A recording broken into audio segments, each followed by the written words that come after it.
Hola, nos da gusto saludarnos en Omnia la conversación. Hoy tenemos a un día de registro la presencia de la diputada Andrea Chávez Treviño, que está con Omnia para platicar con usted y con nosotros sobre lo que va a ser este nuevo capítulo en su vida política a partir de mañana y que está preparando, por cierto, una logística y una presencia para exhibir músculo político en el registro para el Senado. ¿Así será? Bienvenida, Andrea.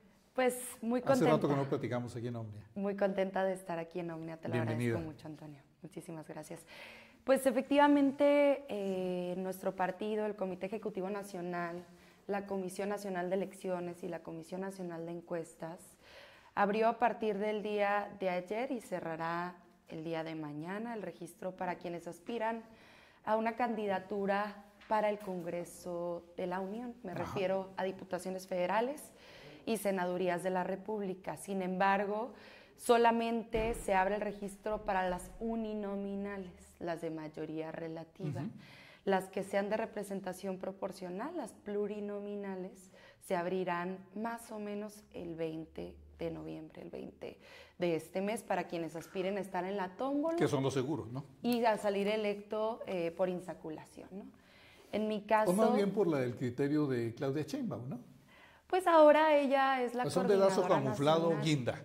No, mira, aquí hemos tenido varios casos de tómbola en el estado de Chihuahua. En este momento el diputado federal de tómbola es Jesús Roberto Briano Borunda, que es el único diputado federal de Morena de Chihuahua Capital. Que quién lo conoce ni en su casa, ¿verdad? Y en la legislatura pasada fue Sebastián Aguilera Brenes. Era el más joven de la legislatura. Efectivamente, yo creo que nadie puede decir que ellos dos no quedaron por insaculación. Es decir, no se puede acreditar un dedazo en ninguna de esas dos es que también candidaturas. fue lo explosivo de un movimiento como Morena, que es histórico, ¿no? Tan joven y de esa manera llegar al poder, pero esa es otra historia. Yo te puedo garantizar que vamos a volver a ver perfiles como estos, estudiantiles, activistas, académicos, que no necesariamente han presentado un trabajo territorial político, que han presentado trabajo a favor del movimiento en otras áreas, que no tienen un reconocimiento tal o una conexión con la dirigencia nacional como para acusar dedazo, que van a quedar electos en la tómbola. Te lo puedo garantizar. Tenemos en este momento servidores de la nación como diputados federales. Tenemos en este momento quienes fueran asistentes de algún diputado, de alguna senadora, que se registraron en la tómbola y por fortuna o por suerte quedaron electos. No necesariamente, Andrea, que son las discusiones torales, como lo que ha llevado el presidente a puestos de primer nivel, no te da una eficiencia en el servicio o en la administración pública, ¿no? Depende. Metes de qué perfiles pienses. muy, que por sí, la nobleza de la asistencia, de cargar el portafolio, les das encargos que pues no están preparados para ello, ¿no? Yo no concuerdo. Yo fui asesora legislativa del 18 al 21 en el Senado de la República. Pero tú traes otro perfil. Pero al ser asesor, pues te empapas de los temas de otra manera, ¿no? Tú eres el encargado de hacer los dictámenes, de redactar las iniciativas, de redactar los posicionamientos, los puntos de acuerdo, los exhortos.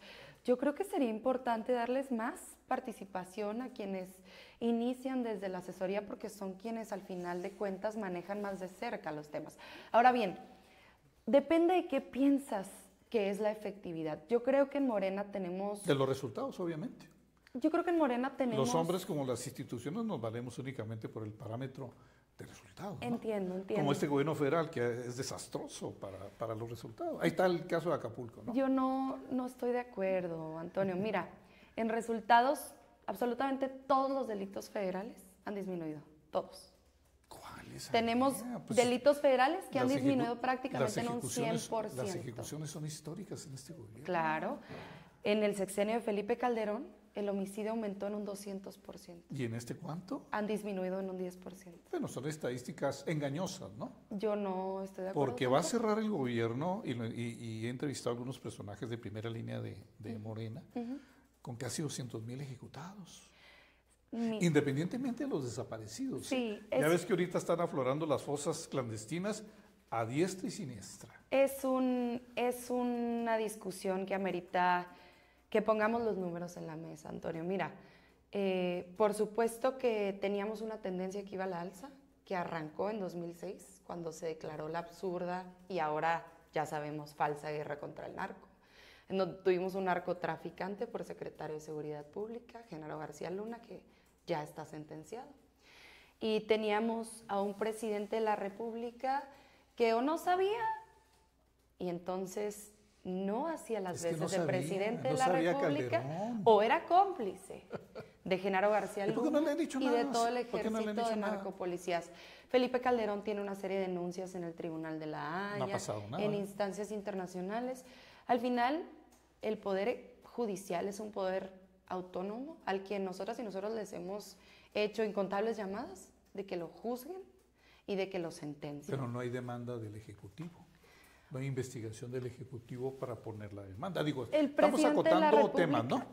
Mira, enjuiciar a un expresidente de la República... Es que dice más López que un Obrador, tema jurídico... ¿sigo yo, no? No, más que un tema jurídico, es un tema político que amerita tener legitimidad. Y por eso el presidente de la República sometió a consulta.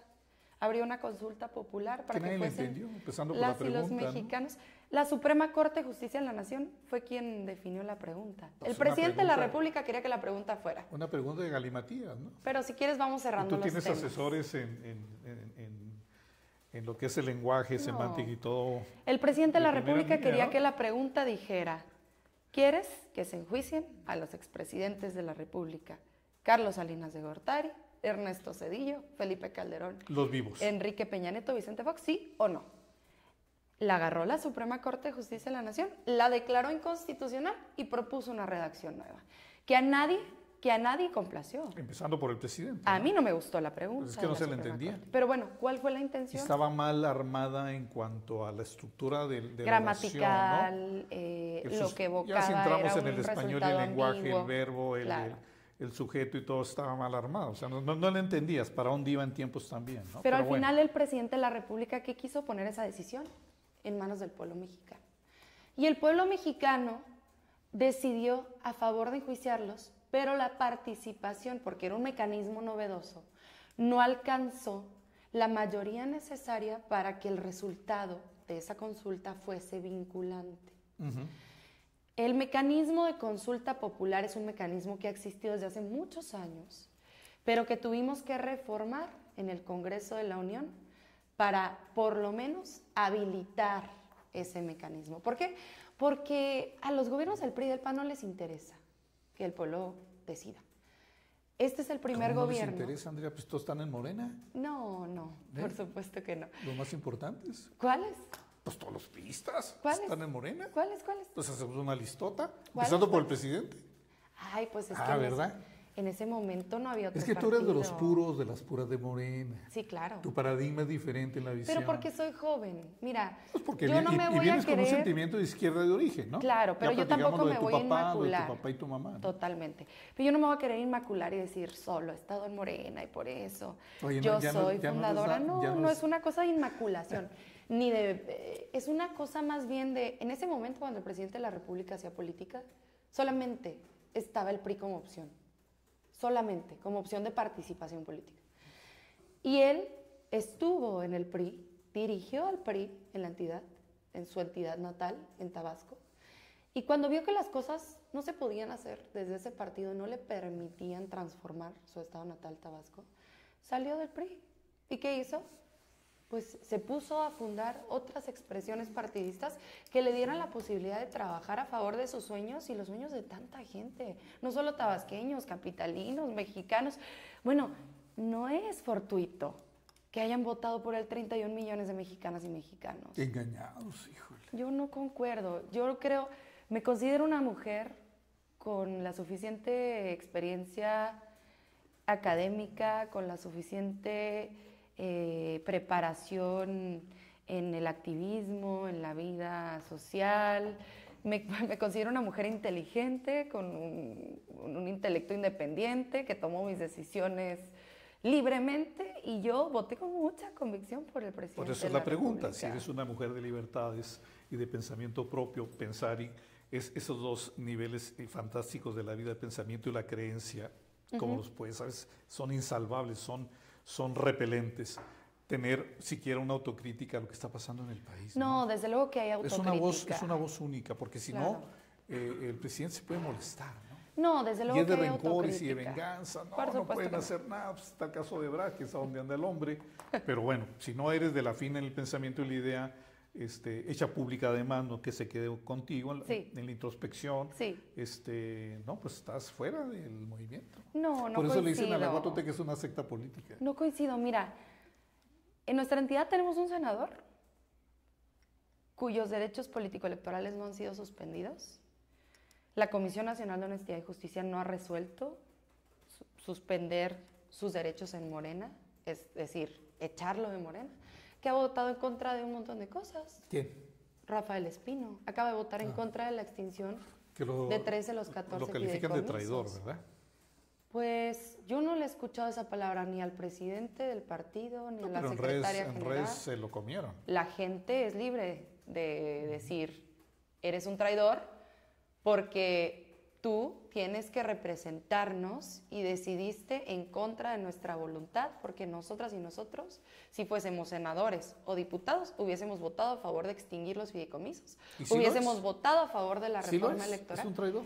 Mira, ¿qué te estoy comprobando con esto?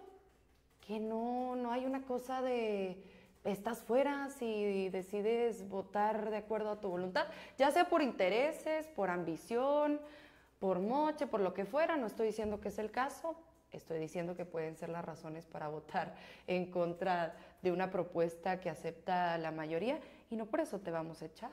Pero se lo comieron vivo al pobre. ¿Y quiere ser senador también? ¿Se va a inscribir? En mi caso yo he hecho autocrítica en muchas razones. Mira, te acabo de hablar de varios delitos federales que han disminuido. El huachicol prácticamente disminuye al 100%, el robo de combustible. El crimen organizado, el tráfico de armas de uso exclusivo del ejército ha disminuido de una manera completamente abismal. ¿Por qué? Porque ya no tenemos operativos como Rápido y Furioso, en donde se legitimaba el trasiego de armas ilegales de uso exclusivo del ejército, en donde nada más se dedicaron los panistas a armar al crimen organizado. Ha disminuido en tanto ahora. Pero ve el poderío de fuego que tienen los narcos y las bandas. Imagínate. Si ¿Cuándo se armaron, Antonio? Pues quién sabe dónde la sacaron. Te voy a decir de dónde. El operativo Rápido y Furioso. Mira. Pero esas son armas obsoletas, estas son nuevas. No, desde luego que no son obsoletas. ¿Traen hasta lanzagranadas como las de Rambo? Desde luego que no son obsoletas, ¿sí? Antonio. Eran rifles.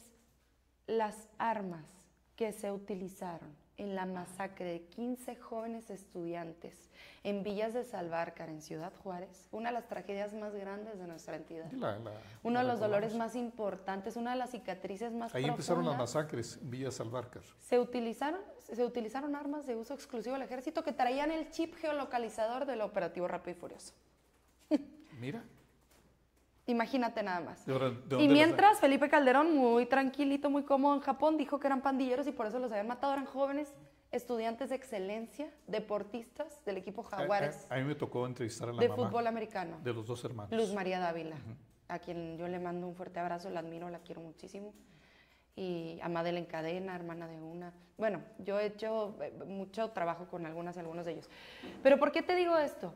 Porque claro que se armaron, lo permitimos.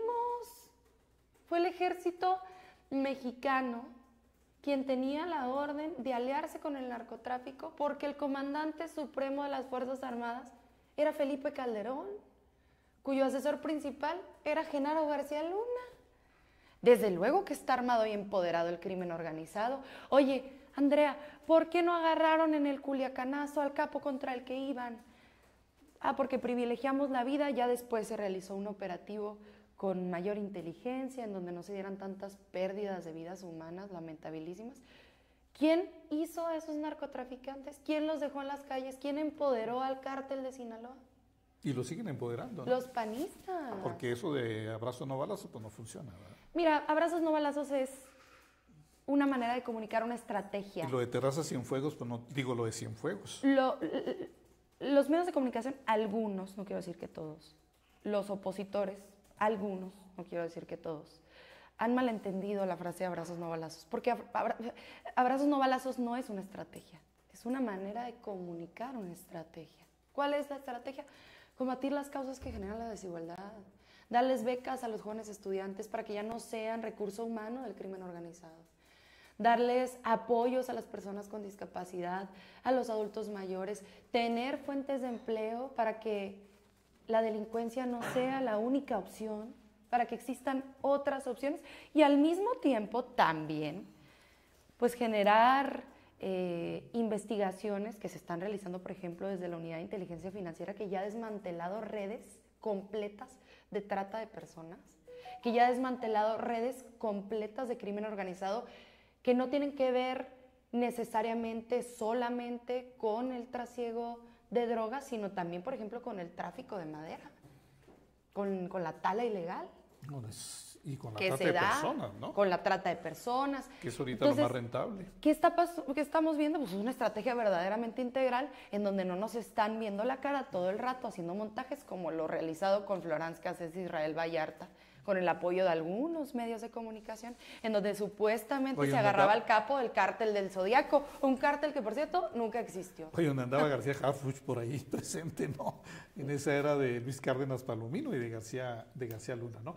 Vamos a una breve pausa, regresamos, estamos en la entrevista con Andrea Chávez. Mañana o este día se registra como aspirante a la Senaduría de la República, hoy por hoy, en su carácter que está desarrollando diputada federal. Volvemos enseguida.